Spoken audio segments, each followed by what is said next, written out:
반갑습니다. 영화 인문학으로 우리 여러분들을 만나보게 된 곽동현 교수입니다. 반갑습니다. 작년 한 해 동안 있었던 코로나 블루 시기 너무 우리는 힘들었고 또 많은 국민들이 그 힘든 속에서 이겨내려고 많이 노력을 했습니다. 정부도 그렇고요. 또 각 학교마다도 이렇게 비대면 수업을 통해서 학생들이 어떻게 하면 좀 더 강화된 교육 또 효율적인 교육을 할까 고민을 많이 했던 것 같습니다. 그런 차원에서 또 여러분들을 또 제가 만나게 되었고요.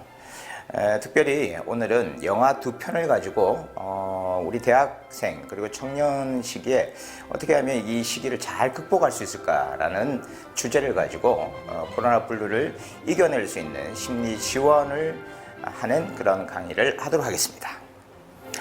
특별히 두 영화는 여러분들이 잘 알고 계신 아주 수상을 많이 했던 세계적으로 명성을 떨쳤던 영화 기생충, 그리고 두 번째는 이제 우리나라의 역사를 기반으로 한 영화죠. 바로 말모이라는 영화를 가지고 시작하도록 하겠습니다. 첫 번째 영화입니다. 바로 기생충. 여러분들 이 영화를 보면서 평론가들의 어떤 의견들이 많았고요. 또 두 번째로는 또 개인적인 국민들 개개인이 영화를 보고 난 뒤에 생각했던 것들, 그리고 각각의 어떤 자리에 또는 상황과 환경에서의 자기 위치에서 보는 이 영화를 해석하는 다양한 그런 해석들이 어떤 술자석에서나 또는 이렇게 식당에서 그리고 가정에서 이렇게 있었던 것 같습니다. 그게 기생충이라는 영화였는데요. 근데 기생충이 왜 이렇게 많은 세계의 사람들이 공감을 하고 이게 또 수상을 하게 되었을까요? 그건 영화 전체에서 보여주는 어떤 공감적인 스토리, 공감되는 이야기가 있어서 그런 건 아닐까 그렇게 생각됩니다. 그래서 어떻게 보면 배우들이 상을 받은 것보다는 오히려 작품상, 그리고 감독상, 그리고 국제 장편 영화상, 그리고 각본상 이런 것들로 주로 이렇게 많은 영향력을 끼쳤던 영화입니다. 영화를 두 부분으로 나눴어요. 전편, 클라이막스 부분까지, 그리고 두 번째는 그 마지막, 결말을 다가가는 그 부분. 그래서 1부와 2부를 나눴는데요. 먼저 영화 기생충에서 1부의 장면을 보면 반지하에 사는 사람들이 등장하게 됩니다. 그죠? 그래서 핵심어가 반지하.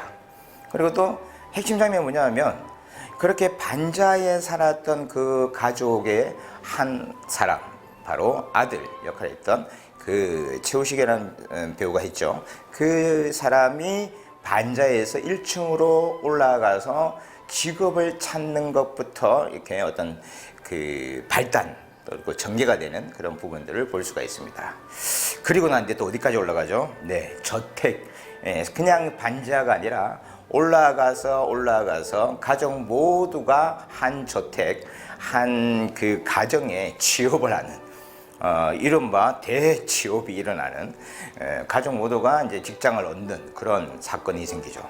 그러면서 마치 그 큰 집을 자기들의 집이냐 그 안에서 파티를 벌이고 그 안에 있는 모든 술을 먹고 또 잔치를 벌이는 그런 시간을 보내는 그까지가 바로 일부라고 보여지겠습니다. 그렇다면 영화를 다 보셨기 때문에 제가 일일이 이 짧은 시간에 영화를 군데군데 잘라서 이렇게 보여줄 수는 없으되 이 반지하와 일부에서 나오는 이 반지하와 저택 어떤 괴리감이 있을까요? 이것 때문에 많은 사람들이 의아해하고 마치 지금 현 시대를 막 좀 시사하는 거 아닌가, 이 한국의 정서인가 또는 한국의 실제 상황인가 이렇게 많은 사람들이 분분한 그런 의견들을 얘기했습니다. 반지하의 사람들, 그들의 삶의 방식과 가치관은 뭐였나요? 그 힘없는 아버지, 무직자 아버지, 그죠? 반지하의 그 냄새나는 그 지하, 그 속에서 살고 있는 4명의 가족, 그리고 또 저택 속에서 살아가는 사람도 있죠. 그죠? 거기에서는 거의 3명의 가족밖에 안 되는데 오히려 그 가정부를 두고 아주 크고 또 운전기사도 두고요. 근데 그 안에 이제 2부에서 얘기하겠지만 그 큰 저택 아주 밑바닥 반지하보다도 더 깊은 지하 속에 누군가가 있었습니다. 그죠? 그것이 바로 이 영화 첫 서도에서 1부에서 시작하는 모습들입니다. 여러분들이 영화에서 이 반지하에 사는 사람들의 방식과 그들의 삶의 가치관 또는 직업에 대한 가치관 어떻게 생각하십니까? 과연 다 그럴까요? 이것 때문에 논란이 된 거죠. 서민들은 다 같이 이렇게 윤리적인 의식이 없느냐. 예를 들어서 문서를 위조하는 사건, 그리고 거짓말로 취업을 하는 사건. 이게 그냥 반지하의 사람들의 모습일까요? 저는 객관적으로 그렇게 생각하지 않습니다. 저택에 사는 사람들의 삶의 가치관은 아주 사모님을 보시면 박 사장님의 아내죠. 사모님을 보시면 아주 가족을 위해서 자녀들을 위해서 딸과 아들을 위해서 살아가는 그 사람의 모습을 우리는 볼 수 있습니다. 동일하게 4인 가족, 4인 가족인데 여기는 반지하에 사는 사람들은 먹고 살기 위해서 윤리적인 의식을 버려도 된다. 이런 모습으로 보여지고요. 또 저택에 사는 사람들은 아주 가족을 위해서 희생하고 그냥 에너지를 쏟는 그런 모습들을 우리는 볼 수 있습니다. 여기서 중요한 것은 저택에서 살고 있는 그 박 사장, 바로 아버지죠. 또 남편 역할하는 이성균 씨가 역할을 했는데요. 그 사람을 보면 아주 희망 있는 미래가 있는 IT 그룹, 글로벌 IT 회사의 CEO로 등장합니다. 그러면 그런 삶을 살아가는 사람은 자기의 바운더리, 소위 말하는 자기의 위치에서 자기의 상황에서 자기가 가지고 있는 모든 부가 합법적으로 이루어졌다. 그리고 반지하의 사람들은 어쩔 수 없이 그런 삶의 가치관이기 때문에 그렇게 살아갈 수밖에 없고, 영화 결론에 달하면 더 비극이에요, 사실.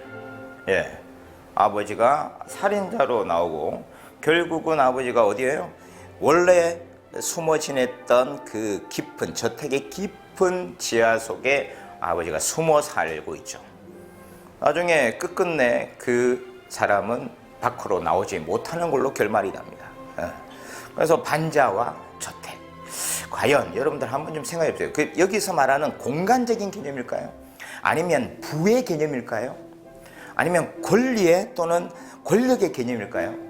한번 좀 저희 자신의, 저는 이제 심리 지원을 위해서 강좌하는 거기 때문에 상담학적인 부분으로 또는 심리학적인 부분으로 접근해 본다면, 이 반지하는 마치 우리 인간이 가지고 있는 가장 원초적인 그런 밑바닥에 있는 욕망이 아닌가, 그렇게 생각합니다. 그 욕망은 때로는 윤리를 저버리고 때로는 우리가 법률을, 법을, 규칙을 어겨가서라도 뭔가를 쟁취하는 그런 모습들을 우리는 가질 수가 있죠. 하지만 우리가 고차원적인 삶을 살아갈 때, 소위 말하는 저택에 살아갈 때는 그런 모습이 없는 것처럼 보입니다. 하지만 그것은 초자아적인 인간이 꿈꾸는 그런 세계가 아닌가 생각됩니다. 그렇다면 여기서 우리는 어떤 결론을 얻을 수 있을까요? 물론 상도 받고 등장인물들입니다. 아버지 역할을 했던 송강호. 아들에게 어떤 기대는 자녀들에게 오히려 기대죠. 자녀들이 너무 똑똑하게 나와요. 그러니까 기우라든지 또 기정이. 여러분들 아주 유명한 장면들을 다 알고 계시기 때문에.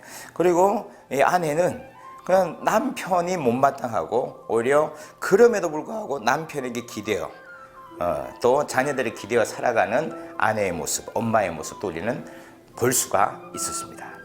반면에 저택에 사는 사람들의 모습은, 이건 2부에서 나올 건데, 선을 넘는 사람들, 내가 제일 싫어하는데 자기만의 선이 있죠. 그 선을 넘을 때 예민하게 생각되고 있는 그런 사람, 캐릭터가 나오고요.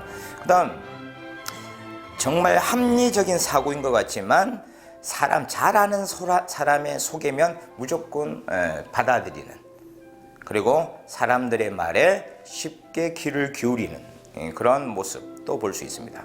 하지만 여기서 이제 조효정 씨가 역할하는 이 사모님의 역할은 가만히 자세히 보면 전형적인 엄마들의 모습으로 볼 수 있다. 어머니들의 모습으로.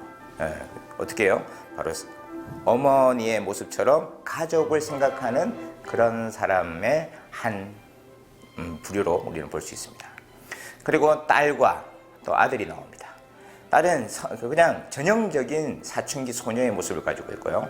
아들 역시 정말 뭘까요? 저택 속에서 아무런 상황에 힘듦이 없이 잘 자라고 있는 모습, 그런 것들도 우리는 볼 수가 있습니다. 그래서 2부 기생충의 두 번째 장면을 보면 그 핵심적인 부분이 바로 선이 나옵니다. 예. 박 사장이 말하는 선,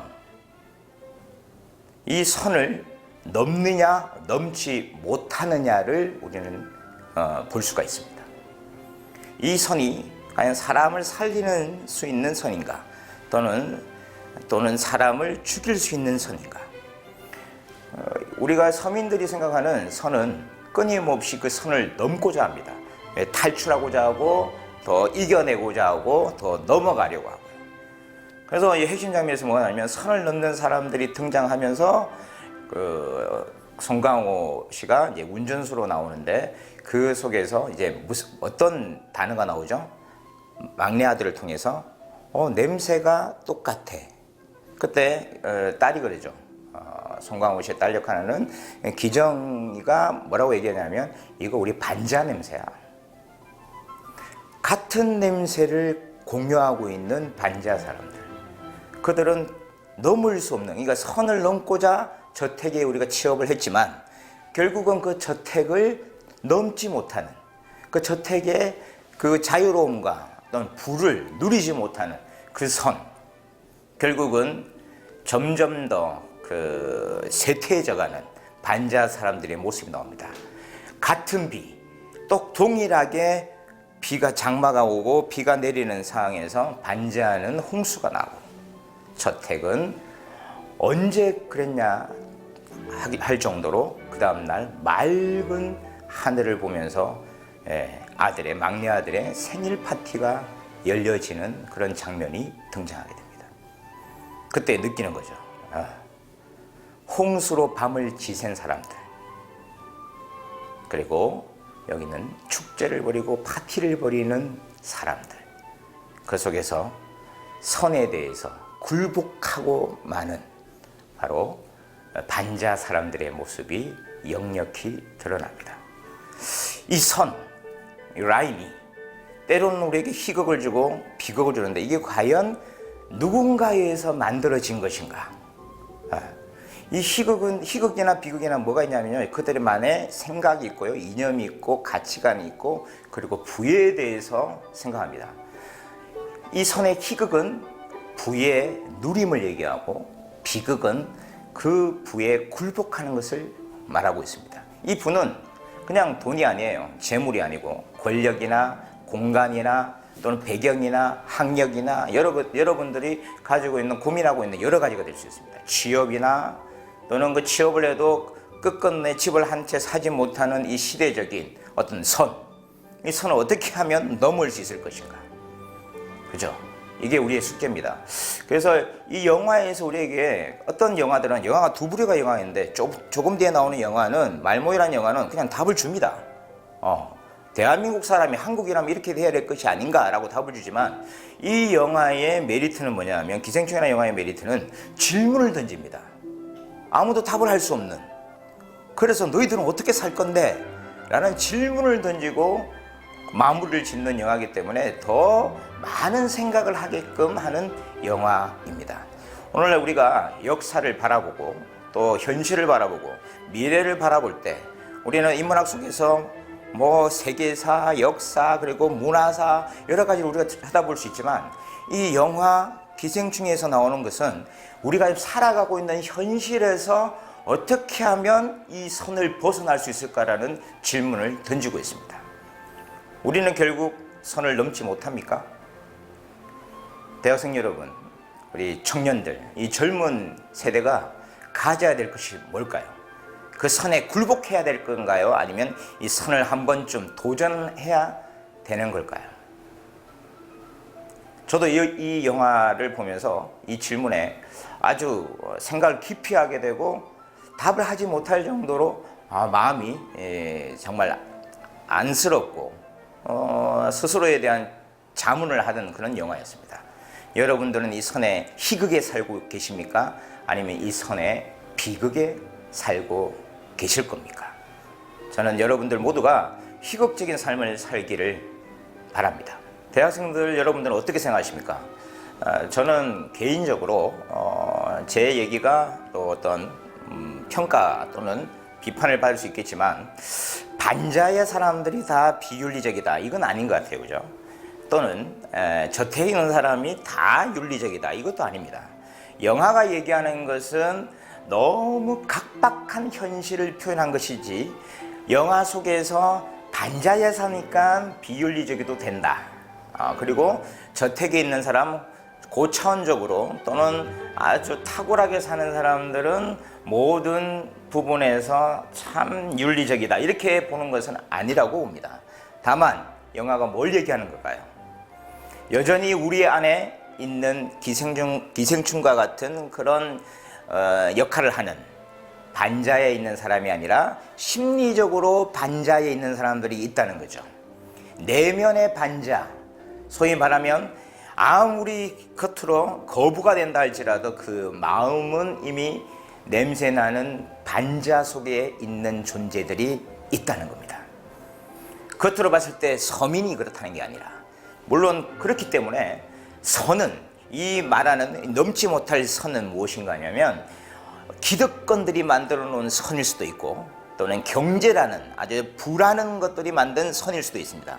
하지만 더욱 중요한 것은 내면에 있는 아주 부정적인 선, 저 사람과 나는 달라, 나는 너와 다른 사람이야. 물론 다른 사람일 수는 있습니다. 하지만 그렇다고 틀린 사람은 아닙니다. 저와 여러분들은 다 달라요. 다르지만 그 다른 것을 보고 틀렸다고 선을 넘지 마라 라고 하는 그런 사람들이 이 세상에 만연되어 있다면 우리는 꿈꿀 수 없고 그 선은 넘을 수 없을 것입니다. 이건 제 의견이고요. 여러분들은 그렇다면 어떤 선을 가지고 있습니까? 그걸 질문하고 다음 영화로 넘어가겠습니다. 두 번째 영화는 바로 영화 말모입니다. 말모이라는 영화는 일제 강점기 때 조선학회 사건을 모티브로 한 영화입니다.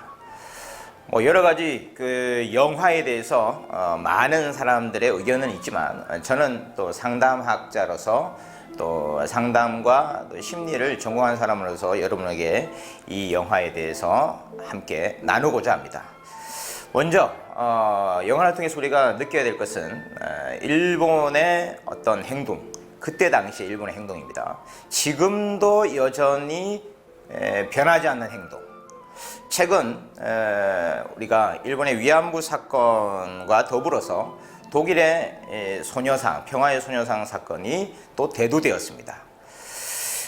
독일의 사람들은 이 시민들과 심지어는 청소년들까지도 이 소녀상을 철거하지 않고 소녀상과 함께 사진 촬영을 하고 시위를 하고 그들의 의견을 발표하면서 영구히 존재하기를 또 철거하지 않기를 원하는 바람으로 결국은 결정이 났습니다. 어떻게 하면 이렇게 할 수 있을까요? 독일인이라는 사람들은 도대체 어떤 사람들일까요? 네, 그들도 같은, 일본과 같은 그 2차 세계대전 당시에 소위 말하는 홀로코스트, 유대인 민족들을 대학살했던 그런 아주 치욕스러운 범죄와 용서받지 못할 범죄를 저질렀던 민족이었습니다. 하지만 그들은 그들의 잘못을 인정하고 지금까지 역사가 흘러도 계속해서 사과하는 그 모습 속에서 그들은 그들의 마음을 평화의 소녀상과 함께 더불어 우리에게 표현하고 또 전 세계적으로 표현한 것이 아닌가 싶습니다. 외교적인 정책으로 본다면 이건 아니거든요. 외교적인 정책으로 보면 아마 정치인들은 정말 이걸 두려워할 수밖에 없죠. 왜냐하면 일본이 대단한 나라라서 그런 게 아니라 서로 함께 가야 할 시대이기 때문에. 하지만 독일의 민족, 독일의 국민들은 그렇게 생각하지 않았습니다. 무엇이 그렇게 만들었을까요? 영화 말모이를 지금 얘기하면서 왜 이 사건을 얘기하냐면 우리에게도 이러한 정체성이 있느냐입니다. 정치인들이 어떻게 하느냐 또는 어떤 전문가가 뭐라고 얘기하느냐가 아니라 우리에게는 이러한 정체성이 있느냐는 거죠. 역사의식 많은 사람들이 얘기하고 사명의식 많은 사람들이 얘기합니다. 하지만 저는 그렇게 생각합니다. 역사의식이란 과거를 돌이켜서 현재 모든 걸 다시 재정립하는 잘잘못을 인정하고 또 잘한 것은 잘한 것으로 받아들이고 그걸 통해서 다시 미래를 향해 가는 것, 나의 정체성을 찾고 미래를 향해서 달려가는 것, 이것이 바로 사명감 또는 사명의식이 아닐까요? 영화 말모이는 끊임없이 우리말을 찾고자 하는 노력으로 계속해서 달려가고 있습니다. 시대는 일제치하, 창시 개명, 민족을 말살시키는 여러 정책 가운데서 많은 조선인들이 힘들게 살아가고 있는 삶의 현장이었습니다. 그냥 살아가기도 힘든데 말을 잃어버리고 심지어는 자기의 이름까지도 빼앗겨 버리고, 여러분 막연하게 말과 이름이 빼앗긴 걸까요? 아니죠. 이미 우리의 정신도 없어지는 거죠. 민족에는 전혀 우리 자신들에게 존재할 수 없는 곳까지 이르렀던 것입니다. 이러한 상황 속에서 우리말을 지키려고 했던 33인의 순국 열사들이, 그들은 옥고를 치르기도 하고 여러 가지 사건 속에서 휘말리기도 하고 죽기도 하고, 그 상황 속에서 이 말을 왜 지키려고 했을까요? 한 사람이 아니라 두 사람, 그리고 전국에 있는 사람들이 다 모여서 이 우리말 큰 사전을 만들기 시작합니다. 한 단어에 대해서 함경북도는 함경남도는 또는 평안북도는 평안남도는 전라북도는 전라남도는 경상북도 경상남도 제주도에는 어떻게 단어를 쓰고 있는지 우리말을 찾아가는 여행이 바로 영화 말모이의 전반적인 흐름이었습니다. 이들은 그 말들을 너무 소중하게 여겼습니다. 엄청난 보화같이 대단한 돈이 모인 것도 아니고 그냥 그 말들을 모으는 그 사전을 위해서 원고만 해도 어마어마한 원고들을 준비하고 저장하고 보관하기 이릅니다. 사전을 만들기 위해서 조선어학회는 열립니다. 일제시야 속에서 두려움 때문에 어떻게 할 줄 모르고 숨어서 또 속이고 그러면서 말을 지키기 위한 전국에 있는 사람들이 다 모여진 사건. 하루 이틀이 아니라 계속되는 그 사전 편찬 작업을 위한 그 여정 속에서 이들은 위협을 느끼고 또 곤란도 느끼게 됩니다. 그럼 속에서도 이윤재라는 대표적인 인물과 함께 결국은 이 사건을 시작하여 사전이 만들어지는 것을 영화로 제작했던 것입니다. 이 사건을 통해서 우리는 무엇을 알 수 있습니까? 이 영화를 통해서 또 우리는 무엇을 알 수 있습니까? 저는 사실 이렇게 그러니까 역사를 중심으로 한 영화들이 참 재밌더라고요. 왜냐하면 이게 허구가 아니잖아요. 그러니까 어떤 실상을 중심으로 이렇게 만들어졌던 영화이기 때문에 실제 인물들도 우리가 한 번쯤 탐색할 수 있고 그 실제 인물들이 어떻게 우리말을 지키고 우리나라를 지켰는지도 우리가 들여다볼 수 있는 그런 민족애가 꿈틀거리는 그런 사건이었습니다. 영화를 보는 내내 무엇을 느꼈냐면 우리 지금 시대에 사는 저와 여러분들은 어떻게 이 영화를 들여다보며 뭔가 영향을 받을 수 있을까요? 그냥 막연하게 보면 그냥 이야기입니다. 역사 속에 저런 이야기가 있었구나. 조선어학회 사건, 아유 고생하셨네. 그래서 우리말을 지켰구나. 야, 우리말이 없었으면 우리가 어떻게 살았어야 돼.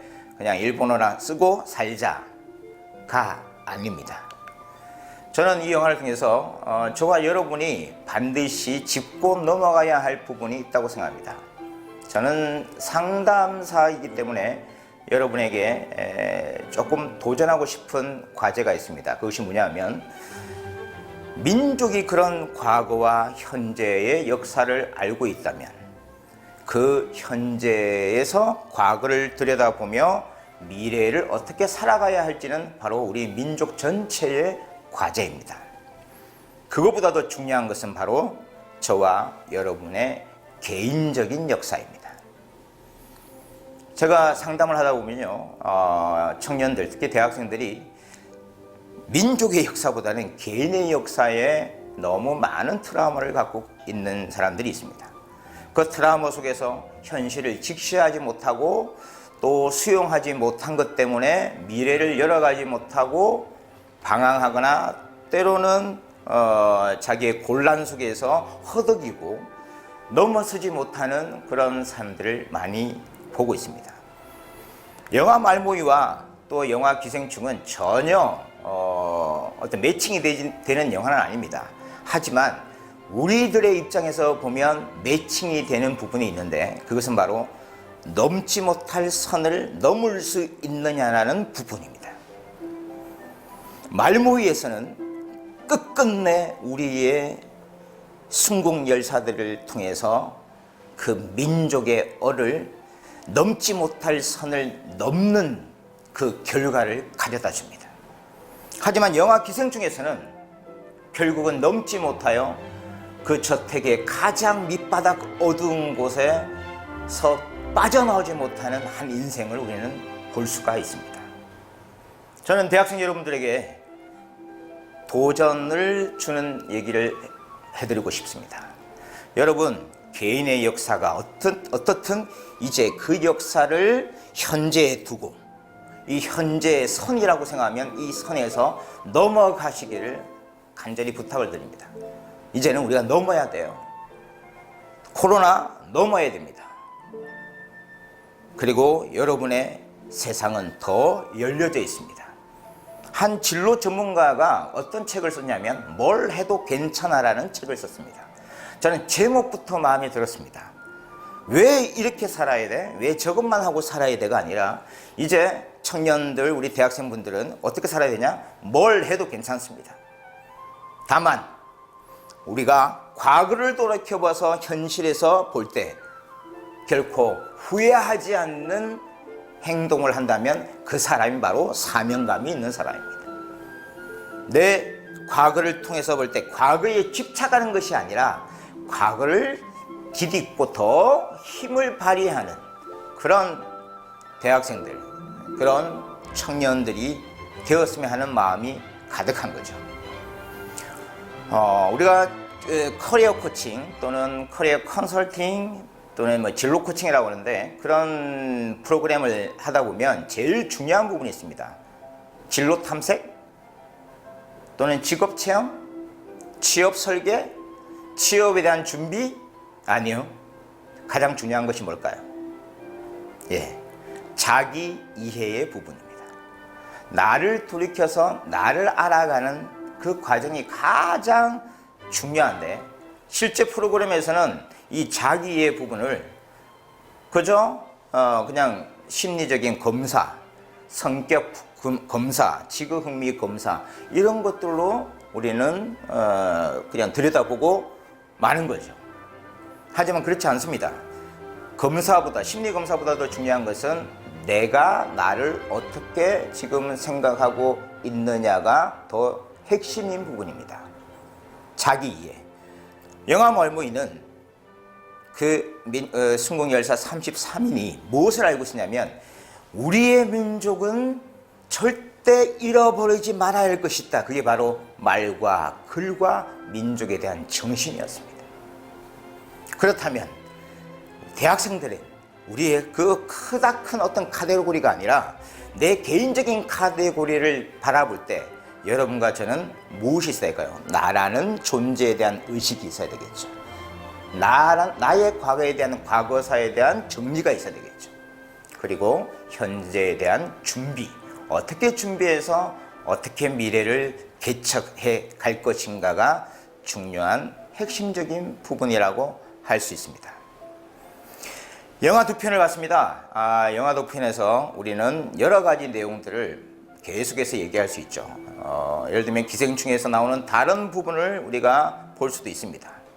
또 말무에서 우리가 다른 부분으로 포커스칭을 한다면 또 다른 의견이 나올 수 있지만, 저는 대학생들에게 이 부분에 대해서 그러니까 자기 정체성, 자기 이해 부분에 대해서 더 많은 것을 얘기하고 있었습니다. 여러분, 코로나가 1년 이상이나 지금 계속되고 있습니다. 그럼 이거는 현실입니다. 현실을 도피하는 방법은 없습니다. 현실은 도피할 것이 아니라 현실은 헤쳐나가야 될 부분이라고 저는 생각합니다. 작년 한 해 동안에 자살률이 의외로 더 높아졌다고 그래요. 그것은 뭐냐면 현실에서 이겨낼 수 있는 힘을 잃어버린 젊은이들이 많아서 그렇습니다. 비단 우리 20대가 아니라 10대 청소년들, 제 보고서를 보면 10대 청소년들의 자살률도 조금 높아졌습니다. 여러분, 우리의 감정을 다스리는 것은 바로 여러분 자신이지 누가 해주지 않습니다. 제가 상담소에서 많은 사람을 상담해보지만 저희 스승들은 이렇게 저한테 회복하기로 권했습니다. 상담을 받지 말고 자네가 상담을 공부하게. 그래서 제가 여기까지 온 겁니다. 그러다 보니 상담을 공부하면서 여러 가지 상황들, 여러분이 여러 가지 사례 연구를 하고 또 실제로 임상을 하다 보니 나에 대한 관찰이 더 정확해지게 된 것입니다. 여러분의 학업 이전에, 여러분 지금 대학에서 학업을 하고 취업 준비하는 것은 여러분이 자신이 아닐 수도 있어요.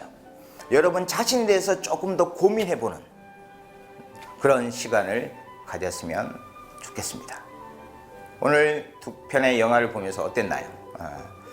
영화를 관람하지 않았지만 영화의 내용을 여러분들에게 조금씩 정보를 전달해놓고 또다시 여러분들 보지 않았던, 관람하지 않았던 분들이 있다면 한 번쯤 더 영화를 보시면서 생각을 깊이 하는, 재미없을 것 같아 라고 해서 영화를 보지 않았더라면 이번에 한번 이 영화를 보면서 여러분 자신에게 비추어서 생각해보는 시간이 되었으면 좋겠습니다. 지금까지 영화 인문학을 통해서 코로나 때문에 여러분들 힘들어 있는데 그 심리적인 정서를 지원하는 그런 프로그램으로 영화 두 편, 기생충과 또 말모를 통해서 여러분 자신의 개인적인 삶의 역사를 개척해 나가는, 정말 밝은 미래를 열어가는 그런 삶을 살기를 바라는 강사 박동현이었습니다. 감사합니다.